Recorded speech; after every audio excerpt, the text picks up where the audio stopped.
লোকসভা নির্বাচন 2024 আর এই লোকসভা নির্বাচনের ফলাফল ঘোষণা আগামী 4 জুন। জেলা, রাজ্য এবং গোটা দেশে তার প্রস্তুতি তুঙ্গে। ইতিমধ্যে সম্পূর্ণ হয়েছে গোটা দেশে নির্বাচন, কয়েক ঘন্টা বাকি তারই ফলাফল। বিভিন্ন প্রার্থীরা এই ফলাফলের দিকে চেয়ে বসে আছে। মুর্শিদাবাদ লোকসভা কেন্দ্র লড়াইটাও হয়েছিল ত্রিমুখী। যদিও বাম কংগ্রেস জোট সিপিআইএম রাজ্য সম্পাদক অর্থাৎ হেভিওয়েট নেতা মোহাম্মদ সেলিমের সাথে লড়াইটা ছিল তৃণমূলের আবু তাহের খানের। এই আসনের অধিকাংশ মানুষ বলছে এবারে লড়াইটা জিততে পারে মোহাম্মদ সেলিম। তবে অনেকেই এবার বলছে আবু তাহের খান তিনি আছেন খোশ মেজাজে, অর্থাৎ তিনি শেষ হাসি হাসছেন। শুনে নেব তিনি কি বলছেন। এখন নির্বাচন তো নির্বাচনই, যতই ভালো ভোট হোক মনে তো একটা সংশয় দ্বিধা কাজ করে, এবং সেই সংশয় দ্বিধা প্রতিবারই প্রতি সময়ই থাকে মানুষের। আমারও সে ফিলিংস কাজ করছে। তারপরেও আমরা নিশ্চিত আছি যে নির্বাচন যা হয়েছে এবং নির্বাচনে যেভাবে মানুষের কথাবার্তা, আলাপ আলোচনা বা তাদের যে বডি ল্যাঙ্গুয়েজ এবং সর্বোপরি আমার পার্টির কর্মীদের যে উচ্ছ্বাস এবং পার্টি কর্মীদের যে সমীক্ষা, সবটাই নির্ভর করে আমরা এই কটা দিন বিভিন্নভাবে সমীক্ষা করে আমরা যেটা পৌঁছেছি যে এই নির্বাচনে এবার আমরা অবশ্যই অনেক অনেক ভোটে সাফল্যমণ্ডিত হব। এ সম্পর্কে কোনো সন্দেহ নেই। আপনারা নিশ্চিন্তে নির্বিঘ্নে থাকতে পারেন যে এবারের ভোটের নির্বাচনের রেজাল্ট আউটের দিকেই আমরা তাকিয়ে আছি। রেজাল্টের পরে আমাদের ফলাফল অনেক অনেক ভালো হবে।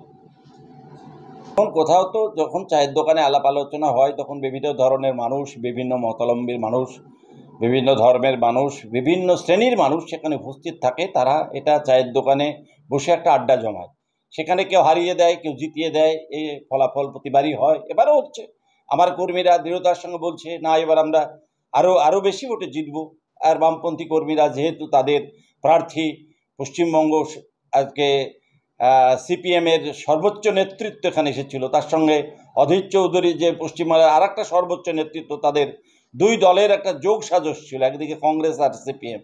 সুতরাং তাদের কর্মীরা দৃঢ়তার সঙ্গে বলছে যে ফলাফল আমাদের দিকে যাবে, আমরা নিশ্চিত।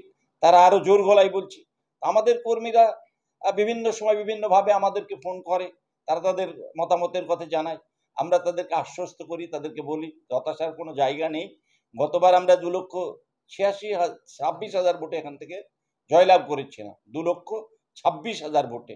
এবার সেই মার্জিন কিছুটা কমতে পারে হয়তো মনে হচ্ছে, কিন্তু সেটাও 1 লক্ষের অনেক বেশি হবে, প্রায় 2 লক্ষের কাছাকাছি এই মার্জিন আমাদের থাকবে।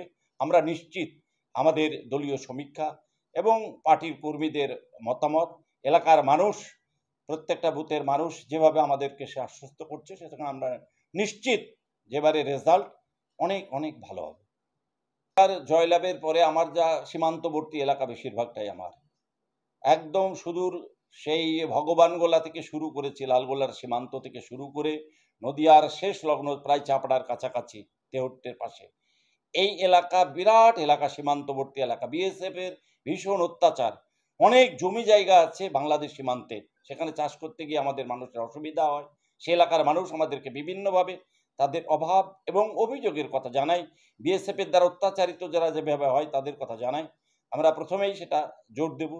এবং পানীয় জলের একটা সমস্যা চলছে বিভিন্ন জায়গায়। এই পানীয় জলের সমস্যাটা কিভাবে নিবারণ করা যায়, সমস্ত মানুষ যাতে বিশুদ্ধ পানীয় জল প্রত্যেকটা বাড়িতে বাড়িতে নলবাহিত পানীয় জল যাতে পৌঁছবে, তার জন্য আমাদের পক্ষ থেকে যা যা করার আমরা সেটা করব।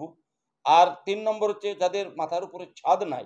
এই বর্ষার সময় আমরা দেখছিলাম অনেক মানুষ অসহায় অবস্থায় দাঁড়িয়ে আছে, যাদের মাথার উপরে ছাদ নাই। সেই সমস্ত গরিব মানুষ আগামী দিনে অন্তত 1-2 বছরের মধ্যে প্রত্যেকটা মানুষ যাতে ছাদওয়ালা বাড়ি পায় এবং তার সঙ্গে টয়লেট ফেসিলিটি তাদের জন্য থাকে, তার ব্যবস্থাটা আমরা এবার করব।